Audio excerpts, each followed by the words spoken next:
How's it going, everyone? Just wanted to make a quick video. It's a little bit different than the usual stuff.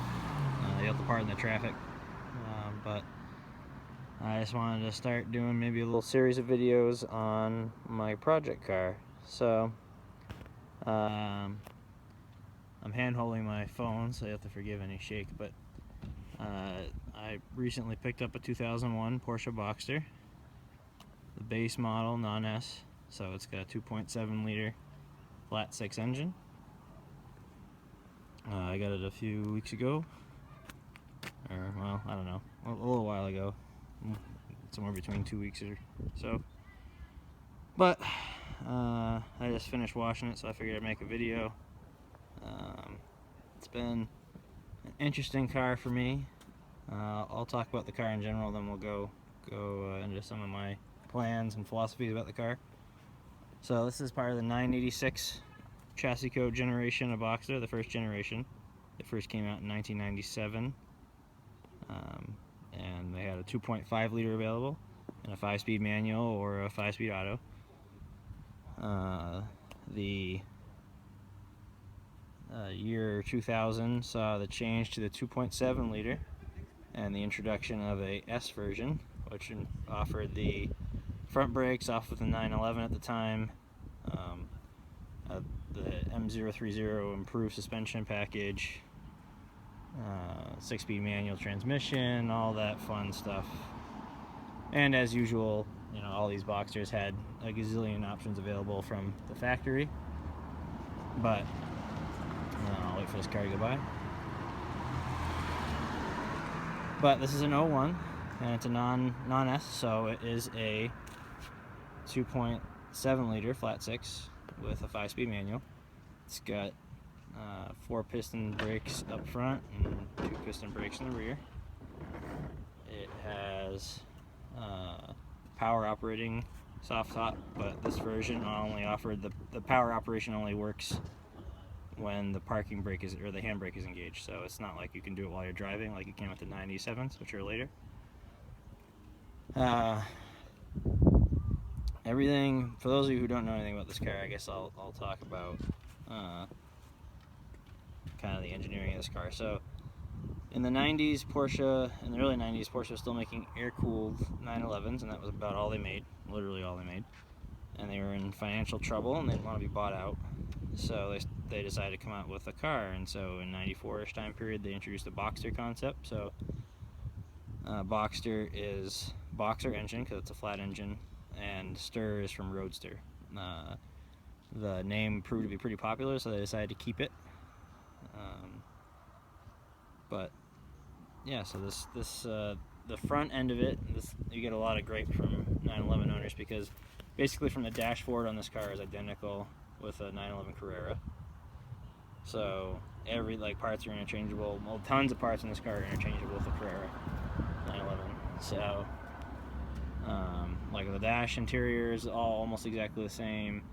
The front suspension is the same, beside the brakes from the base suspension. The sport suspension is also similar to the M030 package, as I mentioned earlier. So it's got this is a mid-engine car. Most people should know that, but for those of you who don't, I will do a quick demonstration. So the trunk releases are here, and as you notice, it has 2 trunk releases because, unlike a 911, there's no trunk in the back. Although you will notice that the oil dipstick, the oil filler, and the coolant filler, and the coolant expansion tank with gauge are all in the back. There's normally a little cover that goes over this section where the check valve is, but I have that off because I just did a project, but I'll talk about that in a minute. And the front, which on mine I need to replace the release spring because it's a little, yeah, there we go, a little tight, but also no trunk, or no engine. This is a front trunk. So this front trunk is basically the same as a 911 trunk. There's a fuel tank in there behind the carpet. The brake fluid is up there. Windshield washer fluid's over there. Batteries under the cover. Cabin air filters under this plastic. And you got a spare tire and toolkit and stuff. And this is the radio amp. And if you had a 6 CD changer in this car, it would be there. There's the mounting bracket you can see right there. So the engine is under where the convertible top would be, or is.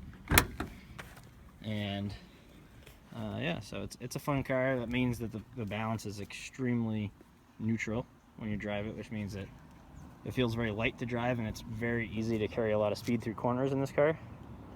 Mine has the base suspension, base everything as far as performance goes, and it's still it's got all seasons.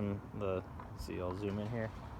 The previous owner put some kind of mediocre all seasons on there, and this thing still grips like crazy going through corners. So that's a huge benefit to the suspension, or to this chassis setup. Even with a 85,000 mile suspension on this thing, it's not having any hard time at all. So let's go ahead inside, and I'll show you around the inside of the car, and then I'll talk about my plans for the car. I don't want to make this a long video, but inside, so you close the door, you've got, interestingly, this gauge pod has a gap in it. It's called the bridge by Porsche people, so you can actually see through. I mean, you can't literally see through when you're driving, but it's kind of cool because there's an air gap there, and it looks cool. It comes from the factory with this dot matrix kind of display below the mileage, but unless you paid from the factory, it was not enabled. There was a computer in here, and it would use a 4th stock. So there's a turn signal stock there, your usual windshield there, cruise there, and on some cars there was a 4th stock, and that controlled a computer that had miles per gallon, average speed, outside temperature, a bunch of other interesting data, and that is not enabled from the factory with this car because someone didn't pay for the option. But we'll talk more about that in mods. So ignition switch is on the left, which is standard for Porsche, and you can expect that. Lights, it's a little dirty here, I gotta detail it. That was another project we'll talk about in a minute. Moving over to here, you got hazards. These are all blank switches. Depending on the options, you might have stuff here. This would be for the interval control for the rain, or for the windshield wipers, if you came with that. This does not, so it's got interval and on. There's no control for speed.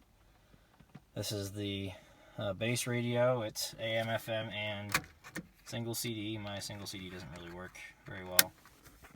One of the options from the factory, this whole dash was totally customizable. One of the options from the factory was for cup holders. This has cup holders, but they're pretty terrible. Oops, sorry. I probably will take these out and put a storage unit in. So you also have a storage unit, as you can see there, and this is the climate control. The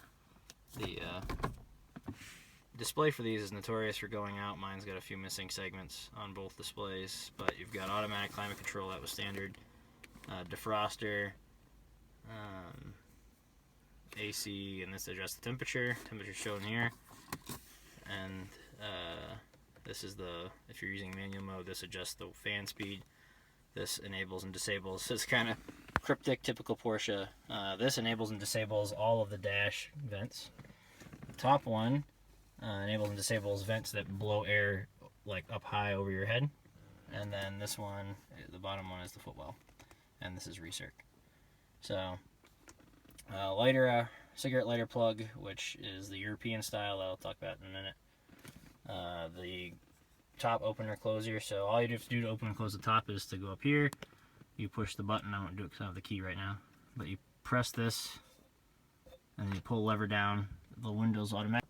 Alright, sorry about that, I accidentally hit the stop record, but so you press this, it releases this latch, you pull it all the way back, it locks into place, the window's automatically lower, and then you hold the button down to lower the top.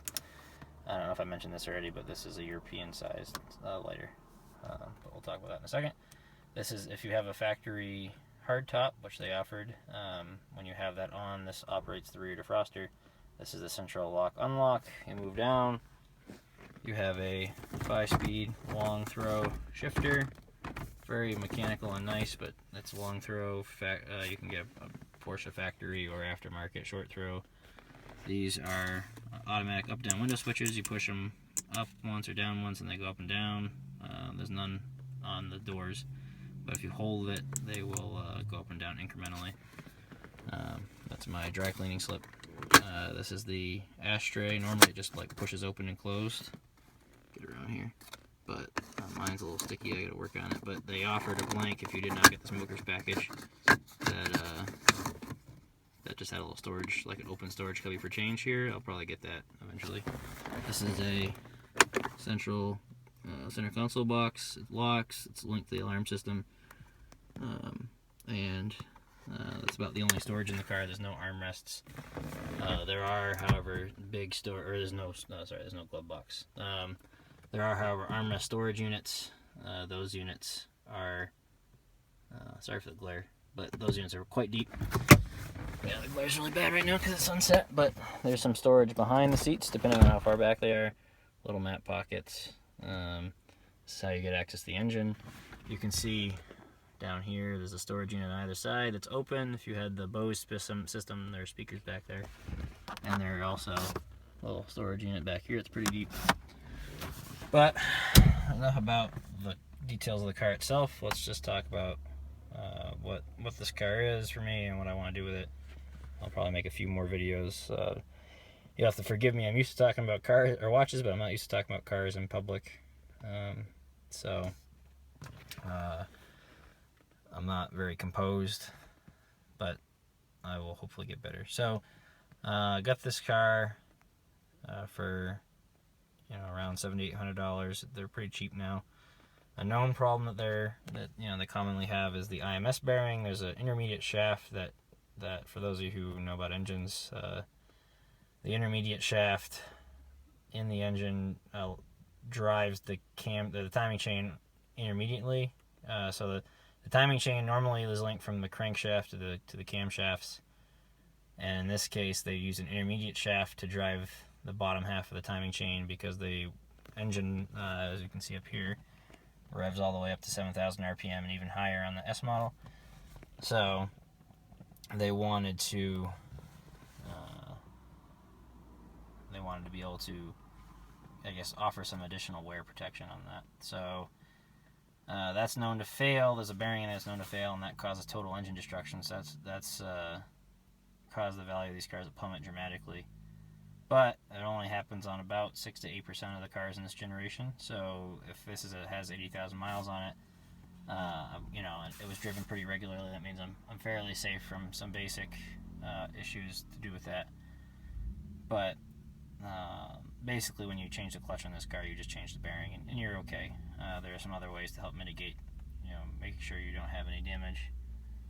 But yeah, so when I bought the car, the head unit has a code that whenever you take the battery off, so that didn't work, and there's some other minor issues with the car, like one of the struts is oozing a little bit, so, or the shocks, there's struts in this car because they're structural members, but one of the shocks is oozing a little bit, so I'll need to change the rear shocks at some point. One of the CV boots is oozing a little bit, so I'll have to change the CV boots probably in the spring. I'll be gone for 6 months here coming up, so I won't be driving the car. I'll just change the oil and winterize it. But what do I want to do to this car? What have I done already? So, when I first got this car, I knew that the coolant was the wrong color. Someone put green coolant in, and this car takes long life coolant, which is usually pink or orange. So I also noted that there was a minor noise coming from the water pump. So the parts in this car are typical price for European cars, but if you don't do the labor yourself, it's pretty cheap to work on these cars. So I threw it up on a lift with a mechanic, a friend of mine, and we changed the water pump, flushed the coolant, changed the thermostat. I put a low temperature thermostat on this car just because they designed the car to run hot. People theorize it's because they wanted to get a lot of life out of the oil, but because of the IMS issue, you change the oil fairly regularly anyway, not the 15,000 miles that they suggest from the factory. So I put a lower temp thermostat to help prevent engine wear in other areas, flush the coolant, so that was a big project. There's some goopy nastiness over here because the ignition switch was a little sticky from when I got it. The electrical part of the ignition switch is known to fail on these. So I went under the dash and changed the electrical ignition switch. That's like a $20 part, real easy. And they unfortunately tend to go on these cars, you know, with some regularity. Or not go, but they just get sticky and are miserable to use. So people tend to change them because they're cheap. I have a part on the way, another $20 part that converts this. That's the US spec lighter socket. For whatever reason, the US spec cars didn't get the US spec lighter socket in this generation. So that's just a literally 15-minute change. You just take the dash panel off and unplug this one and plug the new one in, and it's done. And since the battery in this car is under the front trunk, the only way you can plug it into a battery tender is through this lighter socket. So that'll be a useful upgrade. Other things that I would like to do / need to do to this car. There's not a lot that really needs to be done. The car's in fairly good shape. The CV boots I'm going to do in the spring, probably first thing. There's a variety of things that I would like to potentially do with the car. Maybe take care of the suspension before I PCS added mountain home, but we'll see. But otherwise, the car runs really great. It's very smooth. The fuel filter needs to be changed. I'll take care of that. The previous owner of this car was definitely not a passionate car person. They were changing the oil at a Honda dealership, using probably the wrong grade oil. And then they hadn't changed the air filters in about 10 years. So I changed the air filters as well as soon as I got the car. So other than that, you know, maybe just change some of the I'll check the wheel bearings, but yeah, maybe change some of the rubber on the suspension, get rid of the tie rod ends and CV boots and all that stuff, put new ones in. Maybe put the sport suspension package in. If you're changing the struts, it's actually a lot cheaper just to get the sport suspension package upgrade kit from the factory and do that, because it's the struts are about $200 each, and so for about $250 per tire, you can upgrade to the sport suspension package. So, like I said, I'd like to delete this and get a storage cubby, and put the blank on this and get a storage cubby. Otherwise, there's not a lot I really want to do to the car. I definitely want to, as I mentioned, this gauge cluster, no matter whether or not you got it from the factory with the computer, actually has a computer in it. So if you take it to a Porsche dealer now and you pay them like $30 or $40, they'll unlock it for you. You need to put the fourth stock in, but that's a part you can get pretty easily. So otherwise, that's probably what I'm going to do to this car. I'm going to definitely winterize it and put it on, you know, put it out for the winter. I'll maybe do some videos about part purchases over the winter, but we'll see. I'm kind of not doing much in the way of watches right now. I'm happy with my Tudor. That's what I've been wearing a lot. So yeah, let me know if you have any questions. I apologize that this video is kind of long-winded, and I'll definitely try and become more composed on the subject in the future. I was just washing the car and I wanted to kind of make a quick video before I deployed about the car. But if you have any questions or comments, or you have a Boxster and you want to talk about it, let me know in the comments. Thanks. Bye.